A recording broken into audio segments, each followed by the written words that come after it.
Gracias, Espíritu Santo. Amén y amén. Jueces capítulo número 7, recordará usted en la enseñanza pasada del verso 16 y 17, de hecho, los cuales dicen, repartiendo a los 300 hombres en 3 escuadrones, dio a todos ellos trompetas en sus manos y cántaros vacíos con teas ardiendo, dice ahí, dentro de los cántaros. Y Gedeón le dijo a esos 300 soldados, miradme a mí y haced como hago yo. He aquí que cuando yo llegue al extremo del campamento, haréis vosotros como hago yo. Usted recuerda en enseñanzas anteriores, sí, que en esta batalla totalmente se cambia, sí, diríamos, la estrategia para derrotar a los madianitas y amalecitas. Un ejército que constaba inicialmente de ¿cuántos soldados? ¿Cuántos? 32,000 soldados, sí, en un proceso de selección. El Señor de a poco merma las fuerzas de Israel, dejándolos primeramente reducidas a tan solamente, ¿cuántos la primera vez? A 10,000 soldados, ¿sí? Y luego de eso solamente el Señor en las aguas los probó y salieron ¿cuántos? 300. Y es con esos 300 que Dios habría de, en este caso, manifestar su gran poderío, porque no sería el ejército quien derrotara a los enemigos, sino el Señor. Gedeón, un hombre lleno de dudas e interrogantes, manifiesta, en este caso, su inquietud a Dios, y Dios en reiteradas oportunidades le confirma y le confirma y le reconfirma su voluntad, haciéndole notorio diversos tipos de milagros, cosas extraordinarias para afirmar la fe de este hombre. Gedeón, por último, avanza, como lo hemos leído también y estudiado ya en textos anteriores, avanza al campamento, aún inclusive, si de su enemigo, y escucha a un compañero, a un hombre, sí, hablar con su compañero acerca de un sueño que ha tenido. Y es en ese, diríamos, testimonio que él afirma por completo su fe y se arriesga ahora para la batalla. Y es justamente en ese momento cuando Gedeón da instrucciones de batalla a esos 300 soldados. Ya no le importaba el número, ya no le importaba la cantidad. Ahora él, confiado en Dios, sabía que el Señor haría un milagro. Y les provee no de espadas, no de lanzas, ni de jabalinas, ni tampoco llevan escudos. Solamente llevan, sí, en su, diríamos, en su haber, sí, un cántaro, que es una vasija de barro. ¿Qué más llevaban? Una trompeta, y también llevaban, sí, teas o antorchas, sí, las cuales tendrían que depositarlas dentro de esos cántaros. Qué curioso, qué, diríamos, armamento tan raro para una guerra. Como se dijo en la enseñanza pasada, sí, para una guerra uno lleva armamento y sobre todo en función del contrincante o el enemigo, sí, uno trata de llevar las armas que hagan mayor destrucción. Pero en el caso, sí, o en el planteamiento que Dios le había dado a Gedeón, todo sí fue, o sí, en este caso, contrario a esa estrategia. Vamos al verso 18 y de ahí en adelante vamos a introducirnos en la enseñanza de esta mañana. Dice el verso 18, yo tocaré la trompeta y todos, dice ahí, los que estarán conmigo. Y vosotros, recordando que en cuántas partes había dividido al ejército, en 3 partes. Él se fue con 100 y aparte hizo 2 grupos más de 100. Ahora, lo curioso es que estos 300 tenían que llegar desde un extremo del campamento hasta el otro extremo del campamento, tratando de rodear a un ejército que la Biblia menciona que era semejante a ¿qué cosa? A la arena que estaba en el mar. Un ejército innumerable, no tanto que no se podía contar. Diría cualquiera, qué locura, 300 contra un mar de gente. Pero Dios tenía el control. Verso número 18, yo tocaré la trompeta y todos los que estarán conmigo. Y vosotros tocaréis, dice entonces, las trompetas alrededor de todo el campamento. Y diréis, ¿sí? Al término obviamente del sonar de las trompetas, y diréis, por Jehová y por Gedeón. Ahora, era necesario, mi amado hermano, proclamar esta expresión. La primera, Dios, recordando, sí, Dios era el eje central, sí, de estrategia para la batalla. Y Gedeón creyó muy conveniente que a él se le dé primeramente todo el honor y toda la gloria. Ahora, ¿por qué nombrar a Gedeón? Bueno, los amalecitas y madianitas no conocían a Jehová. Y era, a Jehová, el Dios de Israel. Y era necesario que ellos escucharan si quién habría de entregarlos en su mano. Pero ¿por qué también nombrar a Gedeón? Gedeón sí era conocido en medio de los del pueblo de los amalecitas. Digo esto, mi querido hermano, aun cuando él no haya tenido algún tipo de intervención anterior con sus enemigos, este ya había sido tenido como referencia. Cuando vamos a versos anteriores, solamente recordando, mi querido hermano, sí, del mismo capítulo 7, venga por favor conmigo, al versículo número 14, luego de que se le cuenta ese sueño que le afirma, sí, a Gedeón, dice el texto bíblico, y su compañero respondió y dijo, esto no es otra cosa sino la espada ¿de quién? De Gedeón, hijo de Joás. Ahora, ¿cuándo Gedeón se da a conocer públicamente? ¿En qué momento de manera particular él se da a conocer ante todas las naciones? ¿Sabe cuándo? Cuando pone por obra o en práctica un mandamiento, un primer mandamiento que Dios le dio. ¿Cuál fue ese? Que vaya a la casa de su padre, hacia su familia y tire abajo, ¿qué cosa? A los dioses paganos, que tire abajo a Baal y también si tale los árboles de acera que estaban dedicados sí, a la idolatría. Cuando él hace esto, mi querido hermano, esta noticia se regó no solo para propios, sino también para los extranjeros. Y desde ahí inclusive se le cambió hasta el nombre. Lo llamaron, ¿cómo lo llamaron?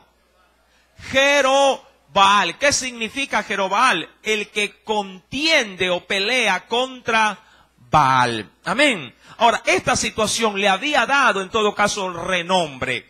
Cuando vamos al versículo 10, versículo número 18, ya en la parte final, Gedeón le dice al pueblo, sí, que cojan en una mano, ¿qué cosa? Cántaros, en otra, las trompetas, sí, y luego gritaran, sí, todos unánimes, por Jehová y por Gedeón. Ahora, usted tiene que entender, mi querido hermano, en todas las áreas que usted haga en su vida o las que usted desarrolle, siempre tenga el cuidado de darle la gloria a Dios. Amén. Nunca se coma, podría así decirlo, sí, los testimonios en su vida, sino délo siempre a conocer. Hay un texto que de hecho aquí es bien, pero bien trillado cuando estamos orando. ¿Cuál es ese?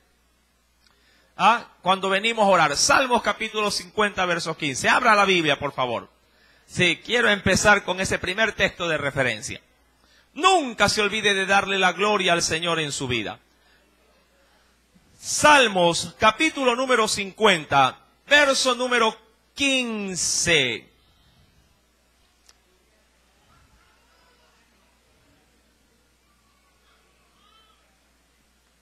¿Ya lo tiene? E invócame en el día de la angustia. ¿Sí? ¿Cuántos han pasado por esos días en sus vidas? ¿No? Dice el Señor ahí, te libraré, que es la promesa suya cuando le buscamos, te libraré, pero hay una demanda al final de esa liberación que Dios pudiera traer en tu vida o a tu problema. Y tú, dice ahí, me honrarás. Mire, un texto muy sencillo, pero muy lleno, sí, de enseñanza. Invócame en el día de la angustia, es decir, estás desesperado, estás angustiado, no hay problema. Ven y preséntate ante mí. Clámame a mí, sí, búscame a mí. Dice el Señor, te libraré, es decir, que Él nos va a ayudar. Y como última, diríamos, labor de compromiso de parte de nosotros hacia Dios y hacia el prójimo es, dice ahí, honrarlo. Ahora, ¿cómo más honrar a Dios sino que transfiriendo, en este caso, con nuestra manera de hablar, con nuestra manera de ser, haciéndole saber a otros que Dios es el Dios de nuestra vida? Amén. Nunca se coma, mi amado hermano, los testimonios. Amén. Ahora, Gedeón se asegura de que sea, sí, la gloria para Dios. Versículo número 19. Y llegaron, dice pues, Gedeón y los 100 hombres que llevaba consigo. Es decir, que él puso, recuerde, el ejemplo. Él fue el primero que llegó al campamento de los madianitas. Dice, y llevaba consigo, dice ahí, al extremo del campamento. ¿A dónde se fue? Al principio de la guardia de la medianoche. Ahora, aquí hay algo muy curioso. Si cuando uno va a atacar a su enemigo, por lo general, en un territorio tan vasto que ocupaban de hecho los madianitas y amalecitas y toda la región oriental, uno por lo general cuando quiere atacar, va a los lugares donde no hay, sí, en este caso sí, alertas o centinelas, sino que buscará los puntos más vulnerables y los menos cuidados o los menos protegidos. Ahora, cuando usted ve, por ejemplo, en deporte, sí, lo que es el tema del boxeo, siempre el contrincante mirará el punto más frágil o más débil para poder ahí golpear. Muchas veces parece mentira, pero las regiones del abdomen, en las partes laterales, suelen ser los puntos más estratégicos, sobre todo el lado derecho. ¿Por qué causa el lado derecho en la parte baja? Porque ahí queda, ¿qué órgano queda ahí? El hígado. Sí, y un golpe en el hígado puede ser fatal, sí, si se lo ubica correctamente. Puede inclusive hacerlo caer. Mi amado hermano, si Gedeón no busca un punto, sí, diríamos menos congestionado, sino que va al lugar donde está más resguardado. ¿A qué lugar va? Justamente donde se encuentran los puestos de controles, donde están los militares, justamente haciendo, ¿qué cosa dice la Biblia? Sí, guardia, haciendo de centinelas o atalayas. Dice la Escritura en el versículo número 19, sí, que él fue al principio de la guardia de la medianoche. Ahora, es necesario entender el por qué también lo hizo. Si él atacaba en ese lugar, de seguro el enemigo habría de entender que para poder confrontar una batalla en esos puntos, el ejército contrario o enemigo no sería tan absurdo o ilógico de ir si no tuviera, en este caso, la cantidad suficiente de soldados para poder arremeter. Diría cualquiera, si ellos atacan por aquí es porque son muchos, ¿sí? Y de alguna manera se podría ganar aún psicológicamente la batalla. Ahora recuerde, este ataque no es a cualquier hora. Dice la Biblia que se lo llevó a cabo ¿en qué horario? En la medianoche. Y cuando el cambio de guardia se realiza, por lo general suele coger a los, diríamos así, a los centinelas desprevenidos. La gente dice, ¿qué va a haber en este momento? Si o algún ataque, si al encontrarse tanto los que entran como los que salen, hay mayor cantidad de soldados. Ese es el punto. Cuando uno ve los cambios de guardia, no solamente que hay guardias que están ya vigilantes, sino que al venir el relevo ya no hay un guardia. ¿Cuántos guardias habrían? Pues en ese momento, ¿cuánto? 2. Y eso hablando de 2 guardias, pero no es que habían 2 guardias. Había una cantidad innumerable de guardias. Recuerde que el ejército madianita era enorme. Ahora, Gedeón ataca, diríamos así, en los puntos más fortalecidos de su enemigo. Versículo número 19. Dice el Señor, cuando se acababan de renovar los centinelas, y en ese preciso momento, ¿qué hicieron? Tocaron las trompetas y quebraron, dice ahí, los cántaros que llevaban en sus manos. Y aquí nos vamos a concentrar y aún nos vamos a detener. Ahora, ¿qué estrategia de guerra es esta? Si no hay espadas, no hay lanzas, si no hay armamento, solamente hay cántaros, trompetas y teas. Ya vimos en parte lo que significaba todo esto. Sí, cuando vamos a Joel, sí, recordemos por favor un texto, sí, precioso. En Joel capítulo número 2, verso número 1, ¿qué nos dice el Señor? Joel, capítulo número 2, verso número 1, considerado como uno de los profetas menores, ¿verdad? ¿Dónde está Joel? Entre Génesis y Apocalipsis. ¿Qué simbolizaba inicialmente las trompetas? Recuerda que en Israel se utilizaban, entre muchas cosas, dos esenciales con las trompetas. ¿Cuál era la primera de estas? Convocar al pueblo, ¿a dónde?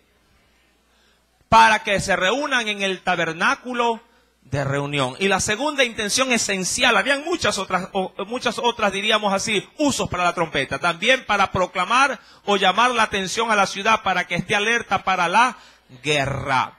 Verso número 1, ¿ya lo encontró? Joel, capítulo 2, verso 1, luego del libro de Oseas. Dice el Señor, tocad trompeta en Sión y dad alarma en mi santo monte. Tiemblen todos los moradores de la tierra, porque viene el día de Jehová, porque está cercano. Ahí la intención es de alertar a las naciones por medio del sonar de la trompeta, porque el juicio de Dios se acerca. Para el creyente, tocar trompeta no es otra cosa más que la proclamación del Evangelio del Señor. Mi amado hermano, cuando vamos al libro de los Jueces, en el capítulo 19, Gedeón ordena y el ejército así también lo cumple. Dice la Biblia, y tocaron las trompetas y quebraron, dice ahí, los cántaros que llevaban en sus manos. En la parte espiritual, bueno, mi amado hermano, para poder tocar trompeta y quebrar cántaros, dice la Escritura, estas estaban ¿en dónde? En sus manos. No se pueden, y eso es un orden en todo caso espiritual para poder ver en Dios su victoria. No se puede, mi querido hermano, dejarse llevar o guiar por el Espíritu Santo si uno mismo primeramente no pone su vida en obediencia. Como primera pauta esencial, la cual hemos estado trillando en todas estas enseñanzas, debemos de hacer lo que Dios nos ordena. Amén. Por muy absurdo que nos parezca, por muy ilógico que nos pueda de pronto resultar, debemos obedecer a Dios en todo lo que Él nos dice. Entrando en sí en la estrategia de Gedeón, dice la Biblia, tocaron trompetas y quebrantaron los cántaros. Hay que tocar trompeta. Mi amado hermano, un creyente mudo no es, diríamos así, un soldado de Cristo. Un creyente que no proclama la palabra de Dios no puede ser considerado un soldado. Nuestro ejército debe de ser, mi amado hermano, visible para las masas, para el mundo entero. Nuestro cristianismo no puede ser un cristianismo oculto. Como había una película que la dieron hace mucho tiempo, el título que era un poquito de pronto escandaloso, decía Cristiano a la secreta. No sé si algunos han visto, de pronto hasta medio chabacana, media vulgar en ciertas partes de sus escenas, pero el título como que se ajusta un poco a la realidad de la iglesia actual. Mi amado hermano, nuestro cristianismo no puede ser reservado. Nuestro cristianismo debe de ser público y por ende debe de ser oído y reconocido por las masas. Y es lo primero que hace Gedeón a la hora de presentar batalla. Hace tocar, ¿qué cosa? Trompeta. Haciendo tocar trompeta, diría cualquiera, revelaban su posición. Daban a conocer dónde se encontraban. Claro que la intención de Dios no era esa, sino de aturdir al enemigo. Es que la palabra de Dios causa estos efectos en la vida de los hombres. Quiero por favor compartir un texto precioso en el Evangelio según San Mateo, en el capítulo número 21. Acompáñeme por favor, porque cada vez que uno toca o da a conocer el mensaje de Dios, a las personas, causamos este efecto esencial. Mateo capítulo 21, acompáñeme por favor. El primer Evangelio.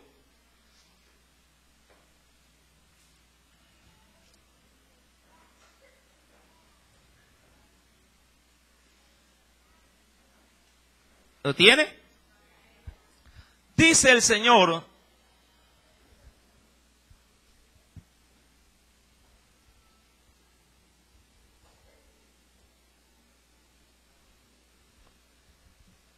un segundito.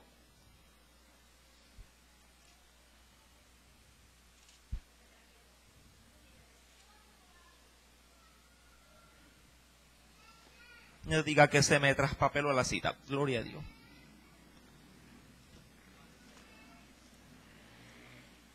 Aleluya.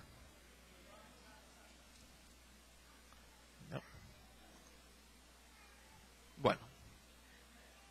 No.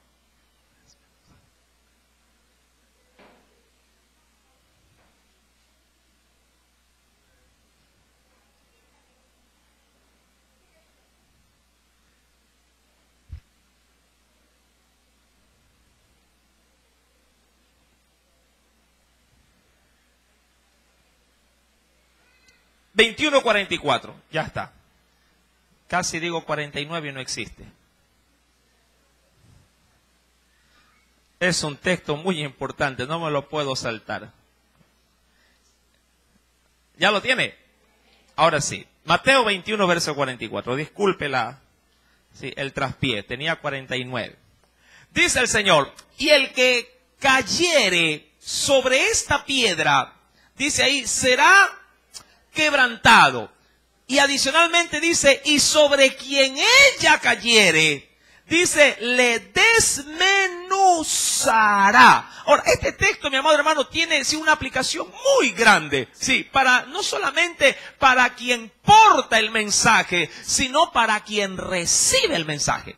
Mira lo que dice el texto bíblico y por qué lo asocio con el asunto de la historia de Gedeón. Porque el tocar trompeta, mi amado hermano, y usted que ya lo ha escudriñado conmigo, que simboliza en sí lo que es la proclamación del mensaje, la proclamación de la palabra de Dios. Esta causa, este efecto que dice Mateo 21:44. ¿Cuál? En la primera parte, y el que cayere sobre esta piedra, dice ahí, será que quebrantado. Y es lo primero, mi amado hermano, que hace la palabra en la vida del hombre. Cuando uno escucha la palabra del Señor, ¿sí? Cuando uno tiene apertura para la palabra, para el mensaje que se proclama, lo primero que hace la palabra en su vida es quebrantarlo. Porque nos hace reconocer nuestra culpabilidad, nos hace reconocer nuestros errores y en función de eso nos llega a quebrantar de tal manera para poder, mi amado hermano, sí, venir rendido a los pies de Cristo. Más, cuando somos renuentes a la palabra, esta ya no nos quebranta, sino que nos despedaza.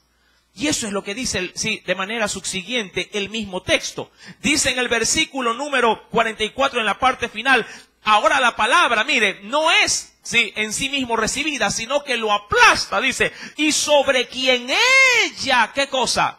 Cayere, hablando del peso que tiene la palabra, hablando del efecto o del poderío que tiene la palabra en la vida del hombre, dice ahí, le desmenuzará, es decir, que lo hará polvo, lo hará añicos.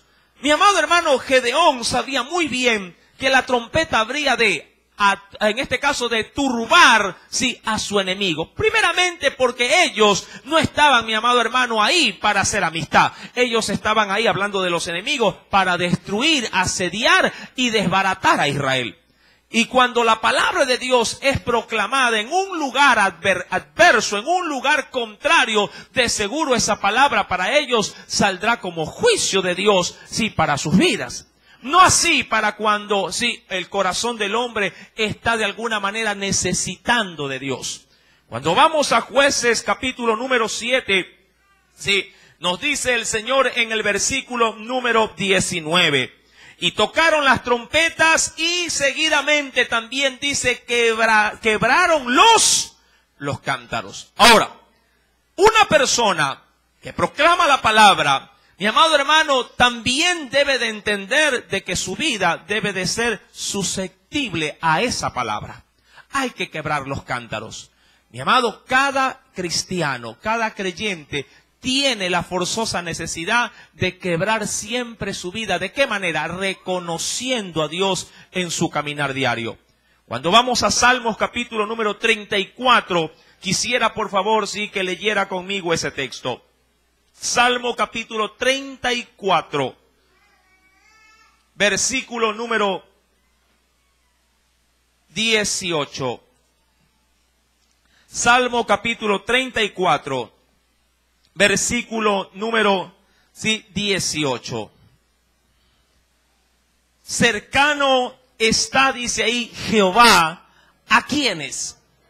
Y de ahí la necesidad de quebrar el cántaro. Sí, cercano está Jehová a los quebrantados de corazón. ¿Qué hace el Señor con los quebrantados de corazón? Salva a los contritos de espíritu. Cuando se habla de contristar, se habla de entristecer, ¿sí? Compungir el alma. Mi amado, ¿por qué es necesario quebrar el cántaro? Recuerda que dentro del cántaro, ¿qué es lo que llevaban estos 300 hombres? Llevaban teas o antorchas ardiendo. Si el cántaro no se rompe, mi amado hermano, si el cántaro no se hace pedazos, no podrá aflorar el fuego que Dios quiere manifestar. Tú y yo no podemos, mi amado hermano, pretender de que Dios nos use con su fuego, si es que así lo quiero ver, de una manera, obviamente, simplemente referencial, ¿sí? Si tú quieres que Dios use tu vida, primero tienes que dejar que tu cántaro se quiebre. Tienes que permitirle a Dios que tu ser se derrame delante de su presencia. Hay un texto también esencial, sí, aparte del que hemos leído. Cuando vamos al Salmo 51, en el verso, sí, Salmo capítulo 51, acompáñame por favor al versículo, sí, número 16 y 17. Mira lo que nos dice el Señor. Salmo 51, verso 16 y 17. Dice, porque no quieres sacrificio que yo lo daría. Hablando de cosa alguna, ¿sí? No quieres holocausto. ¿Qué es lo que quiere entonces Dios? Los sacrificios de Dios o los que Dios acepta como sacrificios, ¿qué es, mi amado hermano? Son el espíritu, y no es otra cosa más que todo nuestro ser. El espíritu quebrantado, al corazón contrito y humillado, no despreciarás tú, oh Dios. No solo, mi amado hermano, debes de sentirte satisfecho tocando la trompeta. No tienes que sentirte totalmente, diríamos así, complacido porque sí estás siendo usado por Dios en una determinada área en tu vida. Uy, hermano, que yo estoy entregando tratados, estoy haciendo esto, estoy proclamando el evangelio, estoy tocando puertas, me estoy yendo a los hospitales, estoy visitando los hospicios, sí, por doquier en el colectivo predico. Está bien, porque es responsabilidad de cada uno de los hijos de Dios, sí, tocar trompeta. Es necesario proclamar el evangelio, pero también es necesario tener intimidad con Dios. Amén. Es emergente hacerlo, porque podríamos llegar también, sí, a malinterpretar a Dios, sí, haciendo que la función que realizamos está supliendo el todo de mi vida cristiana. Y no es así. El hacer algo para el Señor es una parte. Pero lo más importante es que también en nuestra vida, en nuestro interior, existe una comunión con Dios, con el Dios al cual tanto proclamamos. Y es por eso que si Gedeón recibe la instrucción por medio del Espíritu Santo, de que también los cántaros deben de ser quebrados. Recordando que el cántaro no era otra cosa más que una vasija de barro. Sinónimo de lo que podríamos ser también nosotros. Usted y yo leímos un texto muy precioso la semana anterior, que es muy válido recordarlo, en la segunda carta a los Corintios. Acompáñeme, por favor, sí, a la segunda carta a los Corintios, en el capítulo número 4. El problema de quebrar los cántaros es que esto causa dolor, causa angustia. Hasta puede llegar a causar, sí, la muerte. Pero ya vamos a ver de qué tipo. Segunda carta a los Corintios. ¿Lo tiene? Nos dice el Señor, en el capítulo 4, verso 7. Voy a leer hasta al verso 11. Le vamos a añadir unos versículos más. ¿Lo encontró? Segunda de Corintios 4, verso 7 dice, pero tenemos este tesoro, recordando qué es lo que hay dentro de nosotros y qué es lo que hay dentro del cristiano, sino el Espíritu Santo. Dice, este tesoro, ¿a dónde lo tenemos? En vasos de barro. ¿Qué es lo que cargaban? Sí, los 300 cántaros. Amén. Pero dentro del cántaro tenían algo precioso, escondido, que no se podía ver hasta que el cántaro no se rompiera. ¿Por qué las teas tenían que ir dentro del cántaro? Ya de manera estratégica, militarmente hablando. ¿Por qué? Para no atraer, ¿qué cosa? La atención de su enemigo. Si ellos llegaban desde lejos con las antorchas en sus manos, el enemigo se hubiera alertado de la presencia de ellos. Los cántaros, mi querido hermano, al romperse, sí, automáticamente las teas que estaban en su interior, sí, se dejaban ver y comenzaron en este caso a quemar todo lo que había, sí, a su alrededor. Eran como bombas en aquel entonces. Sí, si es que así lo quiere ver. Recordando que el ejército de Gedeón bajaba por las montañas, ya que, sí, el ejército de los amalecitas estaba regado en todo un valle. ¿Se recuerda? Ellos estaban en los montes. Al quebrarlo, usted sabe muy bien, mi amado hermano, que esto puede provocar un cerillo, puede provocar un gran incendio. No se digan 300 hombres con teas o antorchas. Mi amado hermano, pero el cántaro tenía que romperse.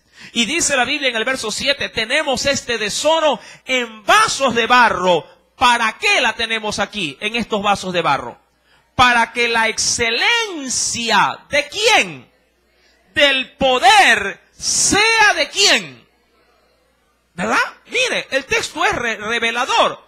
Sí, lo tenemos dentro para que el Señor sea el que se glorifique.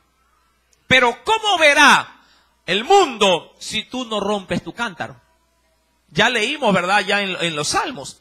Es necesario porque Dios le agrada que nos presentemos con un sacrificio. ¿Cuál es ese? El de tener un espíritu contritado.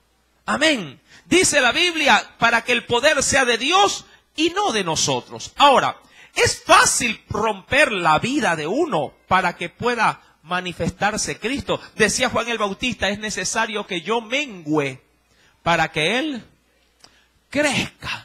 Pero menguar, mi amado hermano, sí, menguar no siempre resulta satisfactorio para nosotros.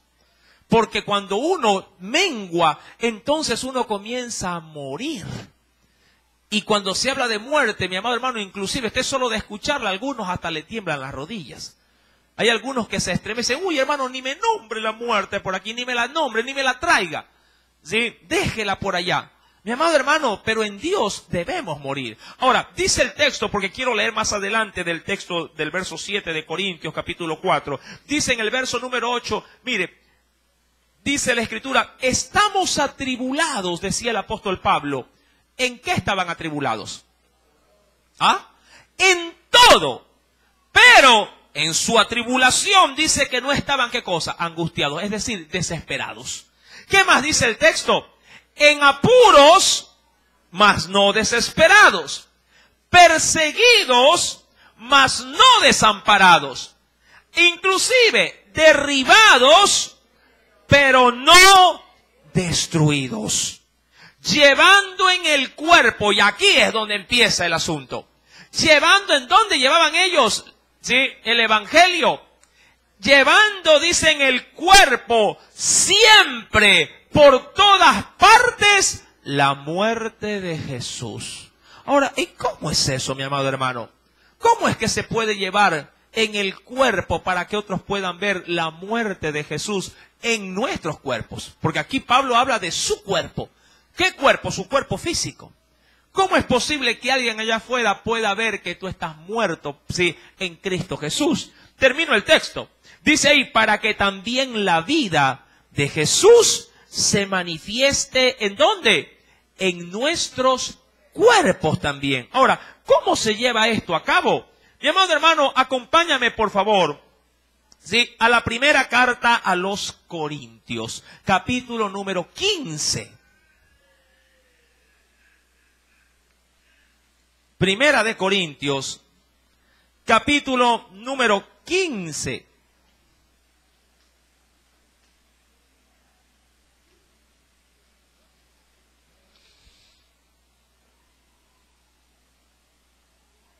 ¿No tiene?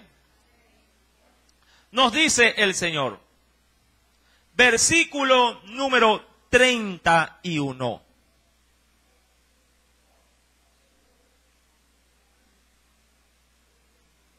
dice la palabra de Dios. Os aseguro, hermanos, por la gloria que de vosotros tengo en nuestro Señor, dice ahí, Jesucristo. ¿Qué cosa nos asegura Él? Que cada día, ¿qué cosa? Que cada día muero. Ahora, entendamos bien este texto. Mira lo que dice el apóstol Pablo. Él está convencido de algo en Dios, desde el momento que él vino a los pies de Cristo. ¿Qué cosa? Que cada día en su vida algo se veía. Cada día, dice ahí, moría. ¿Moría a qué, mi amado hermano? Moría al mundo y a sus deseos. Mi querido hermano, ¿cómo se podría llegar a morir? Bueno, es menester también, mi amado hermano, poder ver más adelante, sí, dentro de estas mismas, diríamos, cartas, qué es lo que menciona, mi querido hermano, el apóstol Pablo. Acompáñame, por favor, sí, a la segunda carta a los Corintios. Capítulo número 11.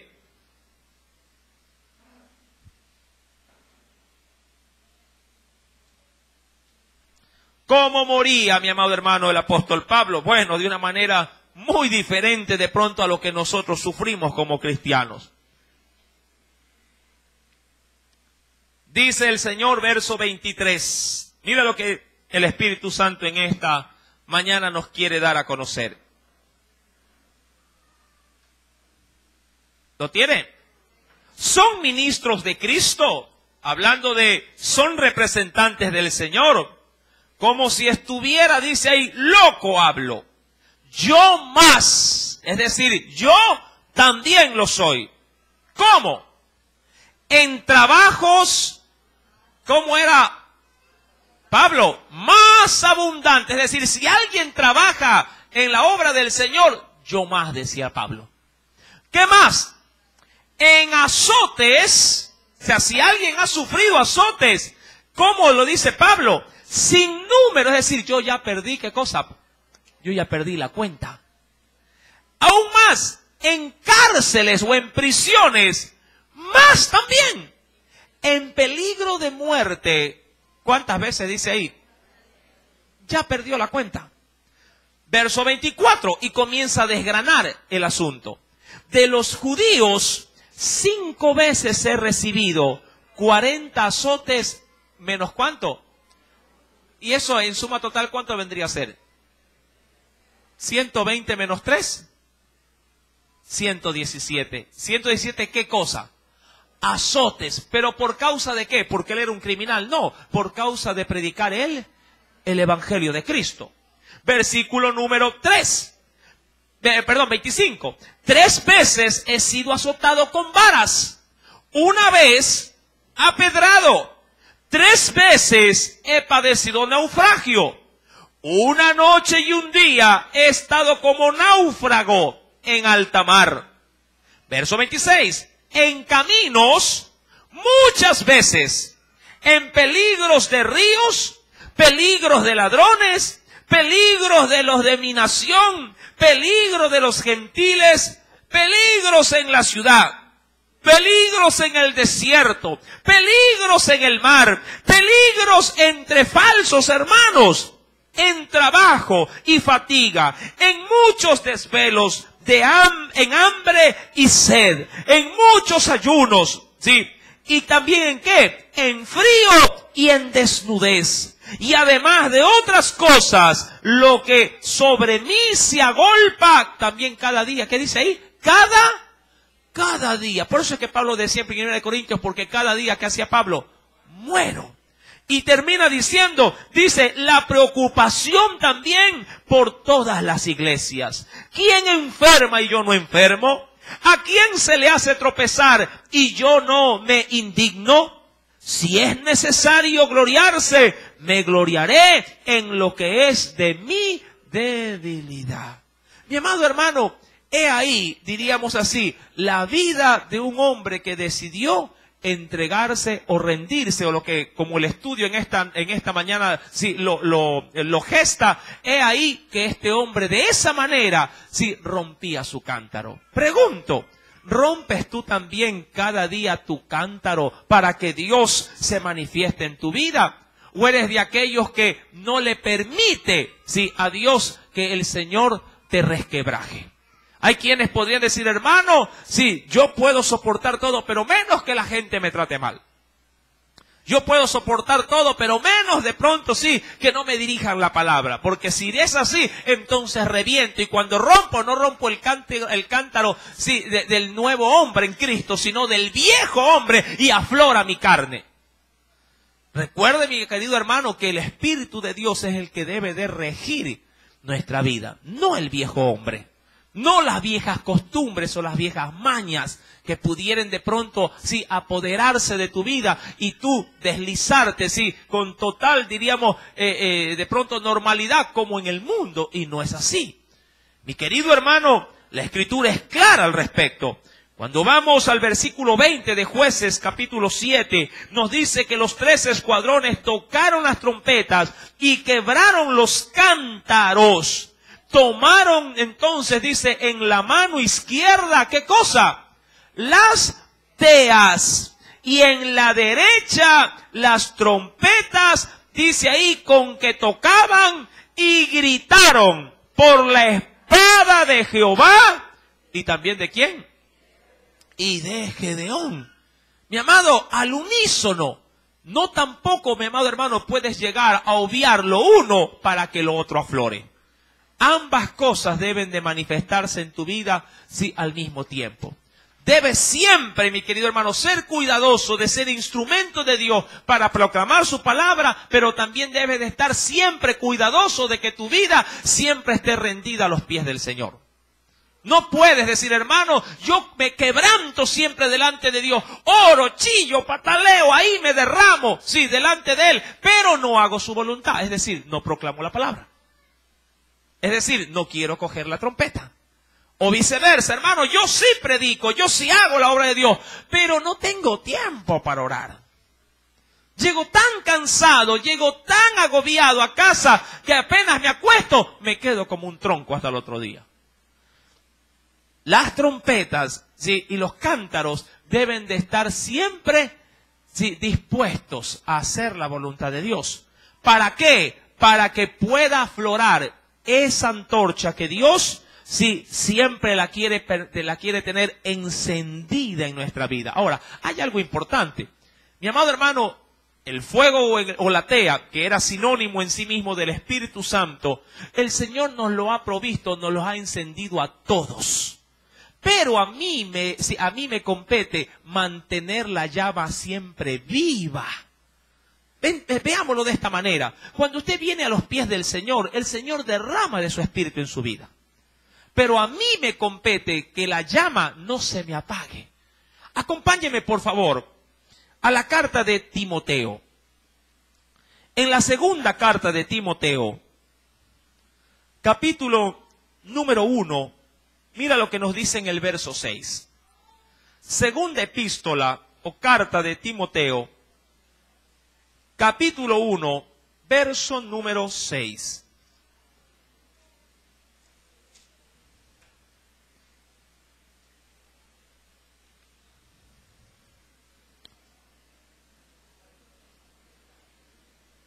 Segunda de Timoteo 1, verso 6. ¿Lo tiene? Mira lo que dice el Señor. Por lo cual te aconsejo. ¿Cuántos saben oír consejos? ¿Ah? Mucha gente dice, hermano, a ver, deme un consejo, pero si me conviene lo hago. Si no me conviene, ¿ah? Pasa de largo. Mi amado, el consejo que Dios siempre nos da, siempre será de beneficio para nosotros. Aun cuando a veces la carne se resista. Dice el Señor, por lo cual te aconsejo. ¿Qué me aconseja el Señor? Que avives, ¿qué cosa? Avives el fuego del don de Dios. ¿Dónde está ese fuego? Que está en ti. Dice, por la imposición, dice ahí, de mis manos, porque esa labor, diríamos, esa encomienda la había recibido ¿quién? Timoteo, ¿de parte de quién? De Dios a través de Pablo. Y cuando él oró por él y lo envió a Éfeso para que pueda ministrar a una congregación, ahora Pablo escribiéndole le decía, ten cuidado de lo que Dios ha depositado en tu vida, del ministerio que ha depositado en tu vida. A ti te compete avivar el fuego. Así como cuando antes, bueno, ya no ahora, ¿no? Pero antes cuando, me imagino que las hermanas así de mayor edad, ¿sí? Ellas podrán haber experimentado las cocinas de leña o los hornos de leña, ¿verdad? En la antigüedad, mi querido hermano, no es como ahora. Sí, antes se utilizaba bastante la madera o el carbón para poder cocinar, ¿sí? Y ellas estaban siempre preocupadas de que el carbón o la leña no se extinga en su fuego. Medio veían que la llama bajaba, ¿qué hacían? Metiéndole más, sí, más leña para que el fuego, sí, también se mantenga a viva llama. De la misma manera el creyente debe de avivar, mantener el fuego que Dios sí nos ha otorgado. ¿Por medio de quién? De su Santo Espíritu. Timoteo, dice la Escritura, así recibe ese consejo de parte del Señor, en el cual se le dice que avivara el fuego que el Señor le había otorgado. Ahora, ¿cómo aviva el fuego cada creyente en la actualidad? Mire lo que nos dice ahora el Señor, ¿sí? En la segunda epístola del apóstol San Pedro. Para la candela el fuego es, la madera es, sí, el elemento, diríamos, más idóneo. Para el creyente, veamos cómo avivamos nosotros nuestra llama en Dios. Vayamos por favor a la segunda epístola del apóstol San Pedro.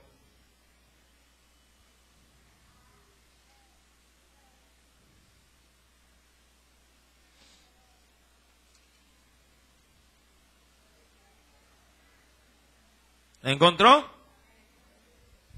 Versículo número 19.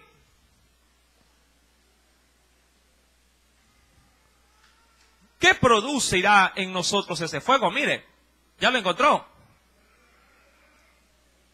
Segunda de Pedro, capítulo 1, verso 19. Segunda de Pedro, capítulo 1, verso 19. Dice el Señor, tenemos también la palabra profética más segura. Recordando que cuando se habla de profética se habla de la revelación, ¿sí?, de la voluntad de Dios, sí, a los hombres. Ese es cuando se refiere a palabra profética. Tenemos también la palabra profética más segura, a la cual hacéis bien en estar atentos. ¿Como a qué dice la Biblia? Como a una antorcha que alumbra en lugar oscuro. Ahora, ¿cómo avivas tú el fuego, mi amado hermano, en tu vida? Sino con qué otra cosa más que la palabra de Dios. La palabra de Dios es semejante, como lo hace en comparación el Señor, como a una antorcha que se enciende en un lugar que está lleno de tinieblas. Dice el Señor en su palabra, sí, estar atento como a una antorcha que alumbra en lugar oscuro. ¿Hasta cuándo? Hasta que el día esclarezca y el lucero de la mañana salga en vuestros corazones. Y eso hace refería al advenimiento de Cristo. ¿Hasta cuándo yo debo de mantener mi vida llenando, metiéndole, diríamos así, el carbón para que mi llama no se apague? Hasta cuando Cristo venga. Amén. Esa es mi responsabilidad, esa es mi función para poder mantener el fuego que Dios a mí me ha podido brindar en su debido momento. Claro que si a esto le añado la oración y mi búsqueda, mi amado, voy a estar completo en Dios. Mi querido hermano, la Escritura en Jueces capítulo 7, versículo número 20, pues termina diciendo que ellos gritaron y dijeron, ¿por la espada de quién? De Jehová y de Gedeón.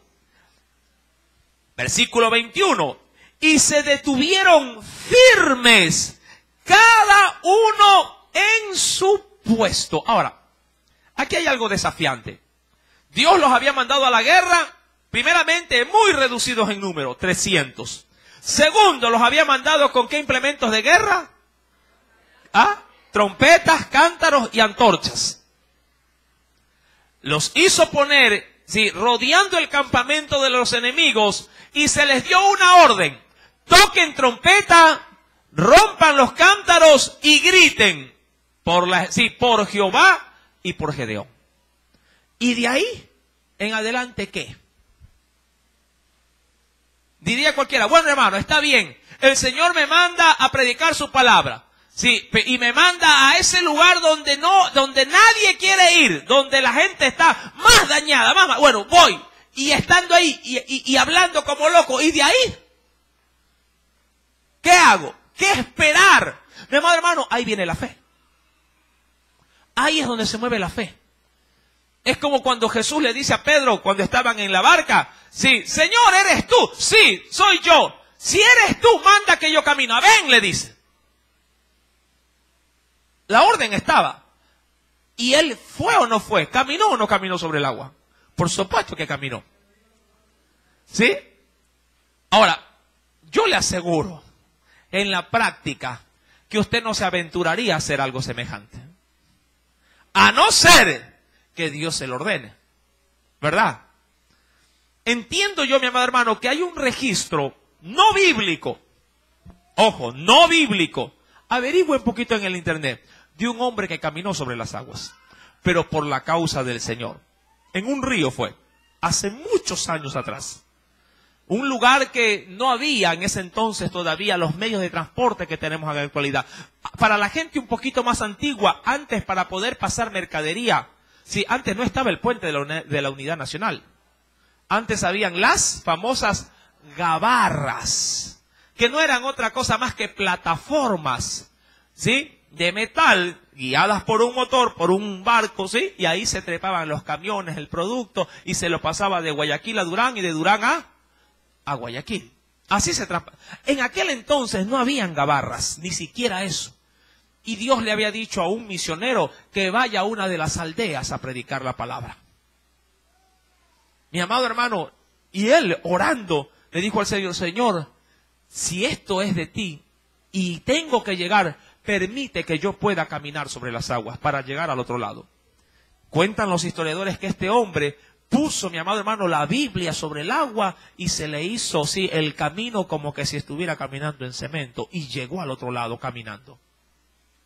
Investigue un poco. Siempre es bueno recurrir un poquito a la historia.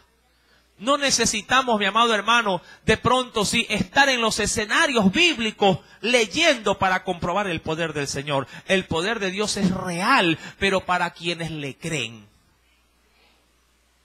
Sí, voy a averiguar y voy a traer el reportaje y se lo voy a poner.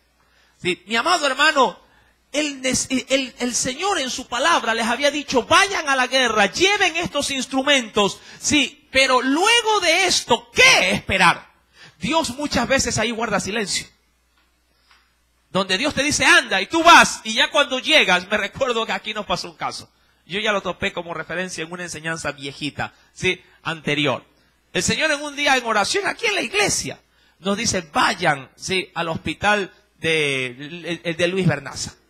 Sí, porque allá hay alguien que necesita una palabra. Y nos fuimos un grupo de hermanos, porque esto fue en un tiempo de oración grupal. Y nos fuimos, ¿cuántos hermanos fuimos? No me recuerdo si éramos 5 o 6 hermanos. ¿Sí? No sé si aquí estará presente alguno de los que me acompañó ese día. Fue el hermano, me acuerdo, Segundo Andrade. Fue el hermano Marcial Lumbano. El hermano Ramón Sabando. ¿Quién más fue?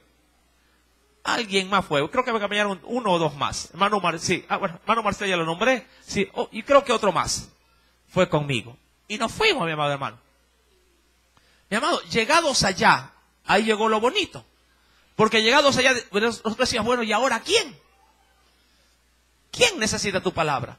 Y estamos aquí, y ahora, ¿a dónde? Yo empecé a decir dentro de mí, bueno, perdón, no fue, fue en Lea que fue que nos mandó, a Lea, más adelante de Luis Bernaza, a Lea. Ya llegados ahí, decía: bueno, Señor, ya llegué. Y yo en mi mente decía: bueno, me imagino, decía yo, que ha de ser alguno de los pacientes. Y me entré a cada estación de ellos, sí, ahí a cada cama. Y comencé, sí, a ver, digo, Señor, ¿será este? Yo decía entre mí, Señor, en quien tú pongas en mi corazón, sí, a quien tú me has enviado, sí, que ese sea. Y yo iba pensando, iba viendo, porque no me iba a detener a predicar, porque esa no era la función en ese momento. El Señor me había mandado a buscar a alguien en ese lugar, pero yo no sabía quién. Hermano, y con los hermanos fuimos, sí, y ellos me acompañaron y me decían, ¿será este? Y yo decía, un hermano me decía, pastor, yo creo que es ese, porque es como que ya se está muriendo. Yo lo veía, digo, puede ser, ¿no? Pero yo oraba y era una lucha. Digo, Señor, ¿pero quién? Y avanzaba. Terminé y salí otra vez y me quedé en el pasillo. Y digo, Señor, ¿quién es? Mi amado hermano, al poco tiempo, creo que a los 15 minutos, sí, vienen llegando 2 hermanos. ¿Sí? Y cuando estos avanzan, mire, el Espíritu Santo es tremendo. Él me dice, ese hombre es el que viene. Mi amado hermano, sí, y ahí pude entender que no es, mi amado hermano, lo que uno cree ni lo que uno piensa. Es como Dios quiere hacer, sí, sus cosas. Y yo decía entre mí, pero si está sanito. Yo pensé que me enviabas por alguien al borde de la muerte. Pero, amado hermano, Dios conoce el corazón de la gente y conoce el corazón de sus hijos. Y ese hombre necesitaba una palabra de parte de Dios. Cuando él llegó, mi querido hermano, sí, me tocó hacer como lo del profeta. Digo, tengo palabra de Dios para ti. Ese hombre cayó de rodillas y el Espíritu Santo se manifestó. Fue tremendo, mi amado hermano, lo que pasó en ese lugar. Mi amado, estas situaciones son reales, pero cuando uno le cree a Dios, es decir, cuando uno le obedece al Señor. Y termino con esto. Y dice la Biblia, y se detuvieron firmes cada uno en su puesto en derredor del campamento. Entonces todo el ejército echó a correr, dando gritos, dice ahí, y huyendo. Ahora, ¿por qué el ejército comenzó a dar gritos y a huir?